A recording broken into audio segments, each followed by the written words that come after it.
ದೇವರು ಪ್ರೀತಿಸುವ ಪ್ರೀತಿಯ ಬಿಗ್ ಜೆ ಟಿವಿ ಪ್ರಿಯ ವೀಕ್ಷಕರಿಗೆ ನಮ್ಮ ಕರ್ತನಾದ ಯೇಸು ಕ್ರಿಸ್ತನ ಹೆಸರಿನಲ್ಲಿ ನಿಮ್ಮನ್ನು ವಂದಿಸಿ ಸ್ವಾಗತ ಬಯಸ್ತಿದ್ದೇವೆ. ಬನ್ನಿರಿ, ಇಂದು ನಾವು ದೇವರ ವಾಕ್ಯವನ್ನು ಅಧ್ಯಯನ ಮಾಡಿಕೊಳ್ಳೋಣ. ಇಂದಿನ ನಮ್ಮ ಅಧ್ಯಯನ ಶ್ರೀ ಲೂಕನು ಬರೆದ ಸುವಾರ್ತೆ, the gospel according to Saint Luke, chapter 1.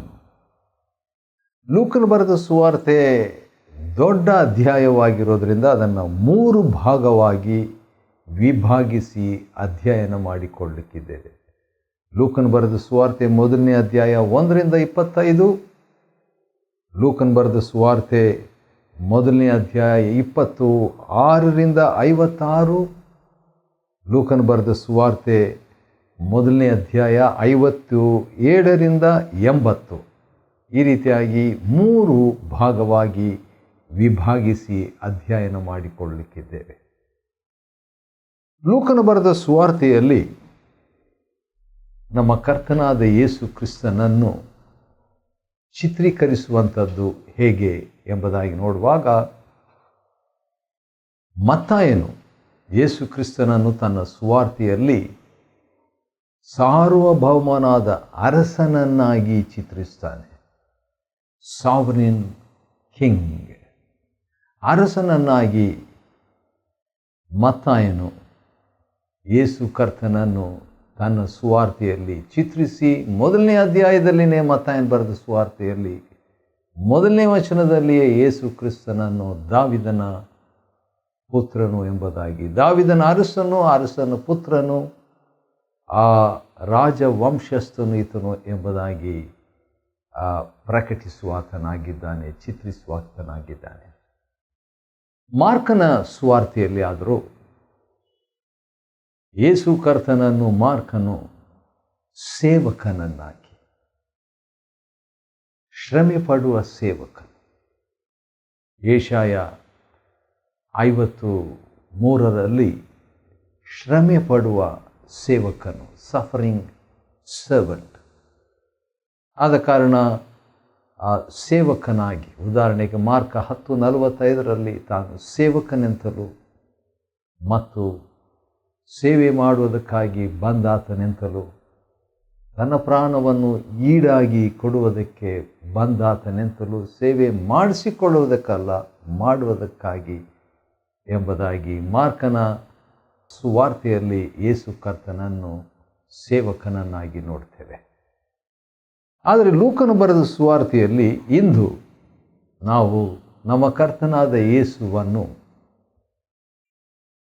Adarsh ಮನುಷ್ಯನನ್ನಾಗಿ, ideal man, ಮನುಷ್ಯನನ್ನಾಗಿ, ಹೌದು, ಮಾದರಿಯ ಮನುಷ್ಯನು,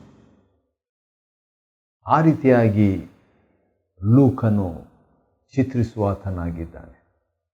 ಇನ್ನೊಂದು ರೀತಿಯಿಂದ ಹೇಳಬೇಕಾದರೆ, ಮನುಷ್ಯ ಪುತ್ರನು, ಸನ್ ಆಫ್ ಮ್ಯಾನ್ ಎಂಬಂಥ ಪದವು ಬಹಳಷ್ಟು ಸಾರಿ ಲೂಕನು ಬರೆದ ಸುವಾರ್ತೆಯಲ್ಲಿ ಬರುವಂಥದ್ದಾಗಿದೆ.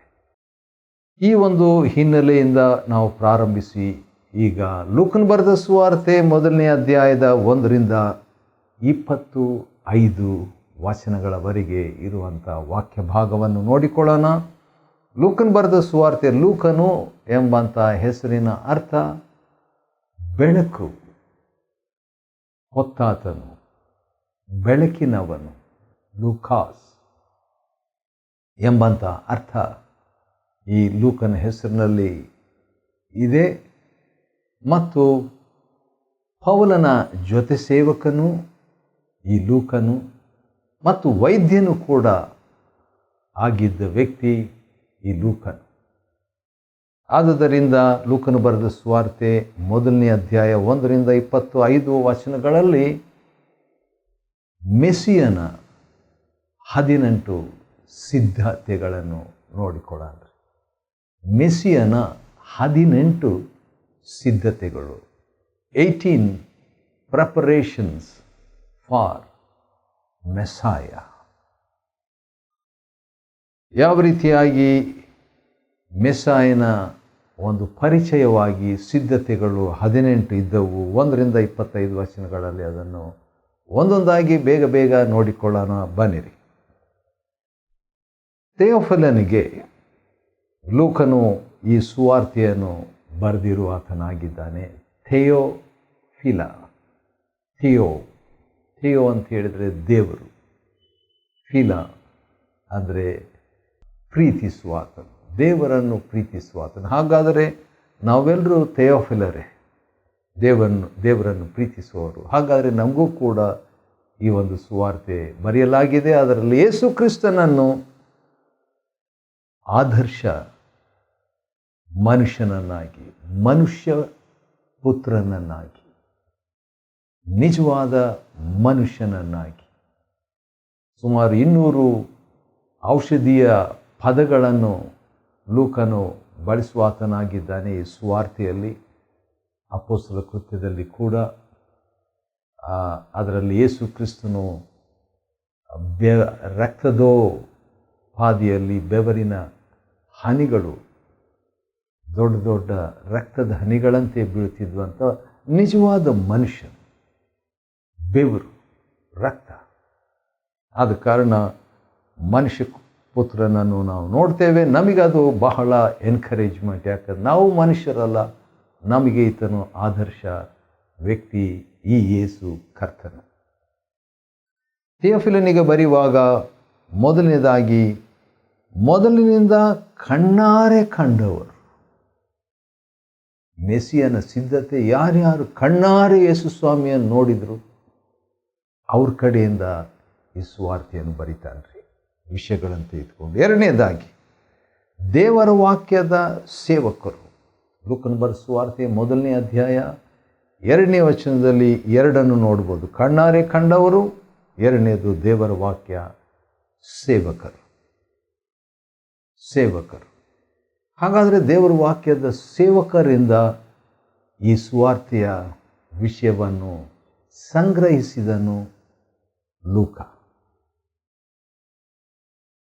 ಯಾವ ರೀತಿಯಾಗಿ ಅವನ ಹೆಸರು ಬೆಳಕು ಕೊಡುವವನು, ಬೆಳಕು ಹೊತ್ತವನಂತ ಹೇಳಿದ ಹಾಗೆ ನಮಗೂ ಕೂಡ ಆತನು ದೇವರ ಬೆಳಕನ್ನು ಹೊತ್ತಿ, ನಮಗೆ ದೇವರ ಬೆಳಕನ್ನು ಹೊತ್ತುಕೊಂಡು ನಮಗೂ ಬೆಳಕನ್ನು ಕೊಡುವ ಆತನಾಗಿದ್ದಾನೆ. ಮೂರನೇದಾಗಿ ವಾಕ್ಯದ ಕಣ್ಣಾರೆ ಕಂಡವರು ಅಷ್ಟೇ ಅಲ್ಲ, ವಾಕ್ಯದ ಸೇವಕರು ಅಷ್ಟೇ ಅಲ್ಲ. 3ನೇ ವಚನದಲ್ಲಿ ಮೊದಲಿನಿಂದ ಎಲ್ಲವನ್ನು ಸೂಕ್ಷ್ಮವಾಗಿ ಪರಿಶೋಧಿಸಿ, ಯಾರು? ಲೂಕನು ತಾನೆ. ಹೌದು, ಕಣ್ಣಾರೆ ಕಂಡವರನ್ನು ಭೇಟಿಯಾದ, ಕೆಲವು ವಿಷಯಗಳನ್ನು ನೋಟ್ ಮಾಡಿಕೊಂಡ, ದೇವ್ರ ಸೇವಕರ ಹತ್ರ ಹೋಗ್ಬಿಟ್ಟು ವಾಕ್ಯ ಸಾರುವಂಥವರ ಬಗ್ಗೆ, ಅಂದರೆ ಕ್ರಿಸ್ತನ ಬಗ್ಗೆ ಸಾರುವಂಥವ್ರ ಬಗ್ಗೆ ಕೆಲವು ವಿಷಯಗಳನ್ನು ಬರ್ಕೊಂಡ, ಹಳೆ ಒಡಂಬಡಿಕೆಯ ಬಗ್ಗೆ ವಾಕ್ಯ ಹೇಳಿದಂಥವ್ರ ಕಡೆಯಿಂದ ಬರ್ಕೊಂಡ. ಮೂರನೇದಾಗಿ ತಾನಾಗಿ ಈಗ ಎಲ್ಲವನ್ನು ಸೂಕ್ಷ್ಮವಾಗಿ ಪರಿಶೋಧಿಸಿ ಬರೆಯೋದಕ್ಕೆ ಪ್ರಾರಂಭ ಮಾಡ್ತಾನೆ. ಯಾಕಂದರೆ ಮೆಸ್ಸಿಯನ ಸಿದ್ಧತೆಗಾಗಿ ಇವುಗಳನ್ನು ಬರಿತಾ ಇದ್ದಾನೆ. 4ನೇದಾಗಿ ಲೂಕನು ಅದೇ 3ನೇ ವಚನದಲ್ಲಿ ಹೇಳುವಂಥದ್ದು, ನಾನು ಸಹ ಅವುಗಳನ್ನು ಕ್ರಮವಾಗಿ ನಿಮಗೆ ಬರೆಯುವುದಂದರೆ ಥಿಯೋಫಿಲರಿಗೆ, ದೇವರನ್ನು ಪ್ರೀತಿಸುವವರಿಗೆ. ಆವತ್ತಿನ ದಿವಸ ಥಿಯೋಫಿಲನು ಒಬ್ಬ VIP ಆಗಿದ್ದ, ಮುಖ್ಯ ವ್ಯಕ್ತಿ. ಆ ವ್ಯಕ್ತಿಗೆ ಲೂಕನು ಈ ಸುವಾರ್ತೆಯನ್ನು ಬರೆಯುವ ಆತನಾಗಿದ್ದಾನೆ, ದೊಡ್ಡ ಒಂದು ಪುಸ್ತಕವಾಗಿ, ಪತ್ರವಾಗಿ. ಕ್ರಮಬದ್ಧವಾಗಿ ಅವುಗಳನ್ನು ಬರೆಯುವುದು ಒಳ್ಳೆಯದೆಂದು ನನಗೆ ತೋಚಿತು ಎಂಬುದಾಗಿ ಹೇಳ್ತಾನೆ. ಕ್ರಿಸ್ತನ ಅಥವಾ ಮೆಸ್ಸಿಯನ ಬರುವಿಕೆಗೆ ಈಗಾಗಲೇ 4 ಸಿದ್ಧತೆಗಳನ್ನು ನೋಡಿಕೊಂಡೆವು. ಒಂದು ಕಣ್ಣಾರೆ ಕಂಡವರಿಂದ, 2ನೇದು ದೇವರ ವಾಕ್ಯದ ಸೇವಕರಿಂದ, 3ನೇದು ಎಲ್ಲವನ್ನು ಲೂಕನೇ ಸೂಕ್ಷ್ಮವಾಗಿ ಪರಿಶೋಧಿಸಿ, 4ನೇದು ಕ್ರಮವಾಗಿ ಲೂಕನೇ ಬರೆಯುವಂಥದ್ದು. 4 ಸಿದ್ಧತೆಗಳು. 5ನೇದಾಗಿ 4ನೇ ವಚನದಲ್ಲಿ ನಿಮಗೆ ಬೋಧಿಸಲಾಗಿರುವ ವಿಷಯಗಳು ಸತ್ಯವಾದವುಗಳೆಂದು ಇದರಿಂದ ನಿಮಗೆ ತಿಳಿಯುವುದು. ಹಾಗಾದರೆ 5ನೇದು ಮೆಸ್ಸಿಯನ ಸಿದ್ಧತೆ, 5ನೇ ಸಿದ್ಧತೆ ಸತ್ಯವಾದವುಗಳು, ಸತ್ಯತೆಯಿಂದ ಬಂದಿದೆ. ಕಟ್ಟುಕತೆ ಅಲ್ಲ. ಲೂಕನ ಸುವಾರ್ತೆ, ಯೇಸು ಕ್ರಿಸ್ತನು ಕಟ್ಟುಕತೆಯಾಗಿರುವ ಕಾಲ್ಪನಿಕ ವ್ಯಕ್ತಿ ಅಲ್ಲ ಎಂಬುದಾಗಿ. 6ನೇ ವಚನದಲ್ಲಿ ಲೂಕನ ಬರೆದ ಸುವಾರ್ತೆ 1ನೇ ಅಧ್ಯಾಯ 1ರಿಂದ 25 ನಾವು ನೋಡಿಕೊಳ್ತಿದ್ದೀವಿ. ಅದರಲ್ಲಿ ಮೆಸ್ಸಿಯನ 18 ಸಿದ್ಧತೆಗಳಲ್ಲಿ ಈಗ 6ನೇದು ನಾವು ಸಿದ್ಧತೆ ನೋಡಿಕೊಳ್ತಾ ಇದ್ದೇವೆ. 6ನೇ ವಚನದಲ್ಲಿ ಅವುಗಳಿದೆ. ಅದೇನಂತ ಹೇಳಿದರೆ, ಹೃದಯಪೂರ್ವಕವಾದ ದಂಪತಿಗಳು, ಹೋಲ್ ಹಾರ್ಟೆಡ್ ಕಪಲ್. ಯಾರವರು? ಎಲಿಜಬೆತಳು ಮತ್ತು ಜಕರಿಯ ಎಂಬ ಇಬ್ಬರು. ಜಕರಿಯ ಮತ್ತು ಎಲಿಜಬೆತ್ ಎಂಬವರು ಮೆಸ್ಸಿಯನ ಬರುವಿಕೆಯ ಸಿದ್ಧತೆಯಾಗಿ ಇವರನ್ನು ದೇವರು ಯೂಸ್ ಮಾಡ್ತಾನೆ. ಯಾವ ರೀತಿಯಾಗಿ ಉಪಯೋಗ ಮಾಡ್ತಾನೆ ಇವರನ್ನು ಅಂತ ನಾವು ನೋಡಿಕೊಳ್ಳಲಿಕ್ಕಿದ್ದೇವೆ. ಯಾಕಂದರೆ ಜಕರಿಯ ಮತ್ತು ಎಲಿಜಬೆತ್ ಅವರನ್ನು ದೇವರು ಸಿದ್ಧ ಮಾಡಿ ಅವರ ಮೂಲಕವಾಗಿ ಸ್ನಾನಿಕನಾದ ಯೋಹಾನನ್ನು ಬರಮಾಡಿ, ಸ್ನಾನಿಕನಾದ ಯೋಹಾನನ ಅವನನ್ನು ಮುಂದೂತನಾಗಿ ಮೆಸ್ಸಿಯನ ಬರುವಿಕೆಗೆ ಸಿದ್ಧತೆಯನ್ನಾಗಿ ಮಾಡಿ ದೇವರು ಏನೆಲ್ಲ ಮಾಡಿದ್ರಂತ 18 ವಿಷಯಗಳನ್ನು ನಾವು ನೋಡ್ಕೊಳ್ತಿದ್ದೇವೆ. 6ನೇ ವಿಷಯ ಹೃದಯಪೂರ್ವಕವಾದ, ಅಥವಾ ಈ ರೀತಿಯಾಗಿ ಹೇಳಲಿಕ್ಕೆ ಇಷ್ಟಪಡ್ತೇನೆ, ಭಕ್ತಿವಂತರಾದ ದಂಪತಿಗಳು, whole hearted couple. Whole hearted ಭಕ್ತಿವಂತರಂದರೆ ಅರ್ಥ ಕರ್ತನ ಎಲ್ಲ ಆಜ್ಞೆಗಳನ್ನು, ನ್ಯಾಯವಿಧಿಗಳನ್ನು ತಪ್ಪಿಲ್ಲದೆ ಕೈಕೊಂಡು ಇದ್ದಂಥ ವ್ಯಕ್ತಿಗಳು ಇವರು. ಸರಿ, 7ನೇದಾಗಿ ಇನ್ನೊಂದು ವಿಷಯ, ಭಾಳ ದೊಡ್ಡ ವಿಷಯ. ಅದೇನಂತ ಹೇಳಿದ್ರೆ ಅದು ಕೂಡ 6ನೇ ವಚನದ ಕೊನೆ ಭಾಗದಲ್ಲಿದೆ. ಅದು ಏನಂದರೆ, ದೇವರ ಮುಂದೆ ನೀತಿವಂತರಾಗಿದ್ದರು. ಹೌದು, ದೇವರ ಮುಂದೆ ನೀತಿವಂತರಾಗಿದ್ದರು. ದೇವರು ಅಂಥವ್ರನ್ನ ಉಪಯೋಗ ಮಾಡಿಕೊಂಡು ಅಂಥವ್ರ ಮುಖಾಂತರವಾಗಿ ಒಬ್ಬ ಮಗನು ತನ್ನ ಮಗನಾದಂಥ ಮೆಸ್ಸಿಯನಿಗೆ ಮುಂದೂತನಾಗಬೇಕೆಂಬುದಾಗಿ ಒಂದು ಸಿದ್ಧತೆಯನ್ನು ದೇವರು ಮಾಡಿದರು.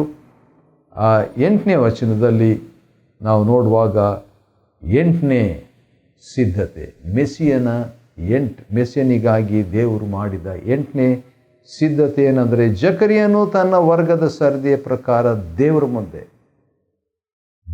ಮುಂದೆ ಯಾಜಕ ಸೇವೆಯನ್ನು ಮಾಡುತ್ತಿದ್ದಾಗ, ಹೌದು, ಯಾಜಕ ಸೇವೆಯನ್ನು ಮಾಡ್ತಾ ಇದ್ದಂಥ ಒಬ್ಬ ವ್ಯಕ್ತಿಯನ್ನು ದೇವರು ಉಪಯೋಗ ಮಾಡಿಕೊಂಡು ಮಹಾಯಾಜಕನಾದಂಥ ಮೆಸ್ಸಿಯನನ್ನು ಸಿದ್ಧಪಡಿಸುವಂಥದ್ದು ಆಶ್ಚರ್ಯ. ಆ ಮಹಾಯಾಜಕನಾದ ಮೆಸ್ಸಿಯನ ಮುಖಾಂತರವಾಗಿ ನಮ್ಮನ್ನು ಕೂಡ ಯಾಜಕರನ್ನಾಗಿ ಮಾಡಿದ್ದು 1ನೇ ಪೇತ್ರ 2ನೇ ಅಧ್ಯಾಯ ಪ್ರಕಾರ ಆಶ್ಚರ್ಯ.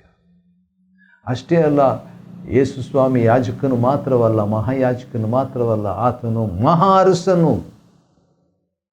ಯಾಜಕರು ಅರಸರಾಗಿರಬಾರ್ದು, ಅರಸರು ಯಾಜಕರಾಗಿರಬಾರ್ದು, ಎರಡೂ ಕೂಡ ಯೇಸು ಸ್ವಾಮಿಯಲ್ಲಿ ಮೆಲ್ಕಿಜೆದೇಕನ ಹಾಗೆ ಇದ್ದು ಇಂದು ನಮ್ಮನ್ನು ಕೂಡ ಅದೇ ರೀತಿಯಾಗಿ ಯಾಜಕರನ್ನಾಗಿ, ಅರಸರನ್ನಾಗಿ ನಮ್ಮನ್ನು ಮಾಡಿರುವ ಆತನ ನಾಮಕ್ಕೆ ಸ್ತೋತ್ರವಾಗಲಿ. ಆ ಯಾಜಕ ಸೇವೆ ಅದು ಕೂಡ ಮೆಸ್ಸಿಯನ ಬರುವಿಕೆಗೆ ಸಿದ್ಧತೆ. 9ನೇ ವಚನದಲ್ಲಿ 9ನೇ ಸಿದ್ಧತೆಯನ್ನು ನಾವು ನೋಡ್ಬೋದು. ಲೂಕನ ಬರೆದ ಸುವಾರ್ತೆ 1ನೇ ಅಧ್ಯಾಯ 9ನೇ ವಚನ. ಅಲ್ಲಿ ಅವನು ಕರ್ತನ ಆಲಯವನ್ನು ಪ್ರವೇಶಿಸಿ, ಕರ್ತನ ಆಲಯಕ್ಕೆ ಹೋಗಿ, ಆ ದಿವಸಗಳಲ್ಲಿ ದಾವೀದನು ವಿಂಗಡಿಸಿದ ಹಾಗೆ ಚೀಟು ಹಾಕಿ ಯಾರ ಪಾಲಿಗೆ ಚೀಟು ಬರ್ತದೆ ಅಂತ ಹೇಳ್ಬಿಟ್ಟು ನೋಡಿ ಅವರು ಹೋಗಿ ಧೂಪ ಹಾಕ್ತಿದ್ರು. ಆವತ್ತಿನ ದಿವಸ ಏನಾಗ್ಬಿಡ್ತು, ಆ ಕರ್ತನ ಆಲಯವನ್ನು ಪ್ರವೇಶಿಸಿ ಧೂಪವನ್ನು ಸುಡುವುದಕ್ಕೆ ಚೀಟು ಹಾಕಿದಾಗ ಅದು ಅವನ ಪಾಲಿಗೆ ಬಿತ್ತು, ಜಕರಿಯನ ಪಾಲಿಗೆ ಬಂತದು. ಆದ ಕಾರಣ ಆಯಿತು, ನಾನೇ ಹೋಗಿ ಈಗ ಧೂಪ ಹಾಕ್ಲಿಕ್ಕೆ ಹೋಗ್ತೀನಿ ಅಂತ ಹೇಳ್ಬಿಟ್ಟು ಹೋಗ್ತಾ ಇದ್ದಾನೆ. ಧೂಪಾರ್ಪಣೆಯ ಸಮಯದಲ್ಲಿ ಏನಾಯಿತು ಅಂದರೆ ಕರ್ತನ ಆಲಯ 9ನೇ ವಚನ, ಅದು ಮೆಸ್ಸಿಯನ ಬರುವಿಕೆಗೆ ಒಂದು ಸಿದ್ಧತೆ. ಅದು ಇವನಿಗೆ ಆವತ್ತಿನ ದಿವಸ ಚೀಟು ಇವನ ಪಾಲಿಗೆ ಬಿತ್ತು. ಅದು ಕೂಡ ದೇವರ ಒಂದು ಸಾರ್ವಭೌಮತ್ವ ಎಂಬುದಾಗಿ ಹೇಳ್ಬೋದು, ಸಾವರ್ನಿಟಿ ಆಫ್ ಗಾಡ್. 10ನೇ ವಚನದಲ್ಲಿ ಅಥವಾ 11ನೇ ವಚನದಲ್ಲಿ ನೋಡುವಾಗ ಜನರೆಲ್ಲರೂ ಪ್ರಾರ್ಥನೆ ಮಾಡ್ತಿದ್ದಾರೆ. 11ನೇ ವಚನದಲ್ಲಿ ಧೂಪವೇದಿಯ ಬಲಗಡೆಯಲ್ಲಿ ನಿಂತುಕೊಂಡಿದ್ದ ಕರ್ತನ ದೂತನು ಅವನಿಗೆ ಕಾಣಿಸಿಕೊಂಡರು, ಜಕರಿಯನಿಗೆ. ಅವನು ಅಂದುಕೊಂಡಿರಲಿಲ್ಲ, ಆದರೆ the angel of the Lord's, ಕರ್ತನ ದೂತನು ಅವನಿಗೆ ಕಾಣಿಸಿಕೊಂಡನು. ಕರ್ತನ ದೂತನ ಬರುವಿಕೆ ಕೂಡ ಮೆಸ್ಸಿಯನ ಬರುವಿಕೆಗೆ ಸಿದ್ಧತೆ. 13ನೇ ವಚನದಲ್ಲಿ ಜಕರಿಯನೇ ಭಯಪಡಬೇಡ, ದೇವರು ನಿನ್ನ ವಿಜ್ಞಾಪನೆಯನ್ನು ಕೇಳಿದ್ದಾರೆ. ದೇವರು ನಿನ್ನ ಪ್ರಾರ್ಥನೆ, ನಿನ್ನ ವಿಜ್ಞಾಪನೆಯನ್ನು ಕೇಳಿದ್ದಾರೆ. ಏನು ಅವನ ವಿಜ್ಞಾಪನೆ ಆಗಿತ್ತು? ತನಗೊಂದು ಮಗು ಬೇಕಾಗಿತ್ತು ಅಂತ ಹೇಳ್ಬಿಟ್ಟು ಭಾಳ ವರ್ಷಗಳು ಪ್ರಾರ್ಥನೆ ಮಾಡಿ ಮಾಡಿ ಬಹುಶಃ ಎಲಿಜಬೆತಳು ಪ್ರಾರ್ಥನೆ ಮಾಡ್ತಾ ಇದ್ದಿರ್ಬೋದೇನೋ. ಆದರೆ ಜಕರಿಯನು ಪ್ರಾರ್ಥನೆ ಮಾಡ್ತಿದ್ದನೋ ಅಥವಾ ನಿಲ್ಲಿಸಿಬಿಟ್ಟಿದ್ದನೋ ಗೊತ್ತಿಲ್ಲ. ಆದರೆ ದೇವರು ನೋಡ್ರಿ, ವೈಯಕ್ತಿಕವಾದ ಪ್ರಾರ್ಥನೆಗೂ ಉತ್ತರ ಕೊಡುವುದರಿಂದ ಮೆಸ್ಸಿಯನ ಬರುವಿಕೆಗೆ ಸಿದ್ಧತೆ. ತಮ್ಮ ವೈಯಕ್ತಿಕ ಜೀವನ, ತಮ್ಮ ಕುಟುಂಬದ ಜೀವನದಲ್ಲಿ ಏನೋ ಒಂದು ಪ್ರೇಯರ್ ಮಾಡಿದರು, ಆದರೆ ದೇವರು ಅದನ್ನು ಉಪಯೋಗ ಮಾಡಿಕೊಂಡು ಮೆಸ್ಸಿಯನ ಬರುವಿಕೆಗಾಗಿ ಅದನ್ನೇ ಸಿದ್ಧತೆಯಾಗಿ ಉಪಯೋಗಿಸಿಕೊಳ್ಳುವಂಥದ್ದು ಆಶ್ಚರ್ಯ. ಅನಂತರ ನಾವು ನೋಡ್ತೇವೆ 14ನೇ ವಚನದಲ್ಲಿ 15ನೇ ವಚನದಲ್ಲಿ ಹುಟ್ಟುವಂಥ ಮಗು ಕರ್ತನ ದೃಷ್ಟಿಯಲ್ಲಿ ಮಹಾಪುರುಷನಾಗಿರ್ತಾನೆ ಅನ್ನುವಂಥದ್ದು. ಅದು ಕೂಡ ಮೆಸ್ಸಿಯನ ಬರುವಿಕೆಗೆ ಒಂದು ಸಿದ್ಧತೆ. ತಾಯಿಯ ಗರ್ಭದಿಂದ ಇರುವಾಗಲೇ ಪವಿತ್ರಾತ್ಮ ಭರಿತನಾಗಿರುವನು ಯೋಹಾನನು, ಲೂಕ 1:15. ಅದು ಕೂಡ ಮೆಸ್ಸಿಯನ ಬರುವಿಕೆಗೆ ಒಂದು ಸಿದ್ಧತೆ. ಯಾಕಂದರೆ ಮೆಸ್ಸಿಯನ್ ಕೂಡ ಅದೇ ರೀತಿಯಾಗಿ ತಾಯಿಯ ಗರ್ಭದಲ್ಲಿ ಪವಿತ್ರಾತ್ಮದಿಂದ ಸ್ವಲ್ಪ ವ್ಯತ್ಯಾಸ ಇದೆ ನಿಶ್ಚಯವಾಗಿ. ಆದರೂ ಕೂಡ ವಿಚಿತ್ರವಾದದ್ದು ಈ ಒಂದು ಸಿದ್ಧತೆ.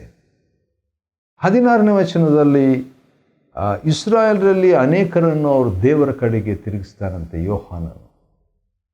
ಅಂಥ ವ್ಯಕ್ತಿ ಮೆಸ್ಸಿಯನ ಬರುವಿಕೆಗೆ ಸಿದ್ಧತೆಯನ್ನು ಮಾಡುವಂಥ ವ್ಯಕ್ತಿ. ಅದು ಮೆಸ್ಸಿಯನ ಬರುವಿಕೆಗೆ ಸಿದ್ಧತೆಯನ್ನು ಮಾಡುವಂಥ ಸೇವೆ. 17ನೇ ವಚನದಲ್ಲಿ ಕರ್ತನಿಗೋಸ್ಕರ ಜನರನ್ನು ಸಿದ್ಧ ಮಾಡ್ತಾನಂತೆ. ಕರ್ತನಿಗೋಸ್ಕರ ಜನರನ್ನು ಸಿದ್ಧ ಮಾಡುವಂಥದ್ದು ಕೂಡ ಮೆಸ್ಸಿಯನ ಬರುವಿಕೆಗೆ ಸಿದ್ಧತೆಯೇ. ಅದನ್ನು 17ನೇ ವಚನದಲ್ಲಿ ಓದ್ತೇವೆ. ಮತ್ತು ಅದೇ 17ನೇ ವಚನದಲ್ಲಿ 2ನೇ ಭಾಗ, ಎಲಿಯನ ಆತ್ಮದಿಂದ ಶಕ್ತಿಯಿಂದ ಕರ್ತನಿಗಿಂತ ಮುಂದಾಗಿ ಹೋಗುವವನು. ಈಗ ಸ್ಪಷ್ಟವಾಯಿತು, ಕರ್ತನ ಮುಂದೆ ಹೋಗುವಂಥವನು. ಮೆಸ್ಸಿಯನ ಮುಂದೆ ಮುಂದಾಳಾಗಿ, ಫೋರ್ ರನ್ನರ್ ಆಗಿ, ಮುಂದೂತನಾಗಿ ಹೋಗುವಾತನು ಈ ಸ್ನಾನಿಕನಾದ ಯೋಹಾನು. ಯಾಕಂದರೆ ಮೆಸ್ಸಿಯನ ಸಿದ್ಧತೆಗಾಗಿ. ಆ ರೀತಿಯಾಗಿ ಹೇಳಿದಾಗ 19ನೇ ವಚನದಲ್ಲಿ ದೇವರ ಸನ್ನಿಧಿಯಲ್ಲಿ ನಿಲ್ಲುವ ಗಬ್ರಿಯೇಲನು ನಾನು. ದೇವರ ಸನ್ನಿಧಿ ಅಂತ ಹೇಳುವಾಗ ಮೆಸ್ಸಿಯನ ಬರುವಿಕೆಗೆ ಸಿದ್ಧತೆ, ದೇವರ ಸನ್ನಿಧಿ. ಕೊನೆಯದಾಗಿ 25ನೇ ವಚನದಲ್ಲಿ